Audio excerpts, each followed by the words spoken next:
بسم اللہ الرحمن الرحیم 30 اپریل کو آل جموں کشمیر مسلم کانفرنس کا مرکزی کنونشن ضلع باغ کے اندر کالی گراؤنڈ میں منعقد ہو رہا ہے، جس میں بھرپور عوام کی شرکت ہوگی اور یہ کنونشن آزاد کشمیر کی سیاست کا ایک سمت کا تعین کرے گا۔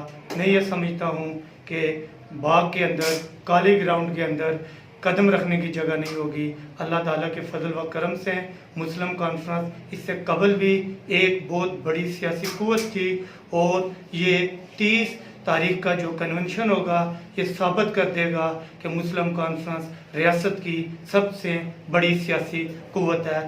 اور اس کے علاوہ میں یہ سمجھتا ہوں کہ 27 اپریل کو جو پاکستان زندہ باد ریلی کے نام سے ایک بہت بڑی ایکٹیویٹی ہو رہی ہے باغ کے اندر، یہ تاریخ کے اندر میں سمجھتا ہوں سنہری حروف سے لکھی جائے گی۔ آزاد کشمیر میں یہ دعوے سے کہتا ہوں اور اللہ تعالیٰ کے فضل و کرم سے یقین دلواتا ہوں آپ کو کہ یہ جو ریلی ہوگی 27 اپریل کی آزاد کشمیر کے اندر، اس کی مثال کہیں نہیں ملے گی۔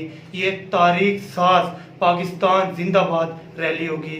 میں جو لوگ ہمارے ساتھ تعاون کر رہے ہیں، میڈیا کے نمائندگان، اس کے علاوہ انجمن تاجران، شاعریان اور جو بھی تمام مکاتب فکر سے تعلق رکھنے والے علماء کرام ہوں، باقی جو اسٹوڈنٹ فیڈریشن کی جو تنظیمیں ہیں، سیاسی سماجی تنظیموں کا دل کی گہرائی سے شکریہ ادا کرنا چاہتا ہوں۔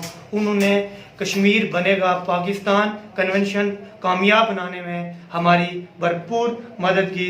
ٹرانسپورٹ یونین یہاں پر بھی ہماری بھرپور انداز سے مدد کر رہی ہے۔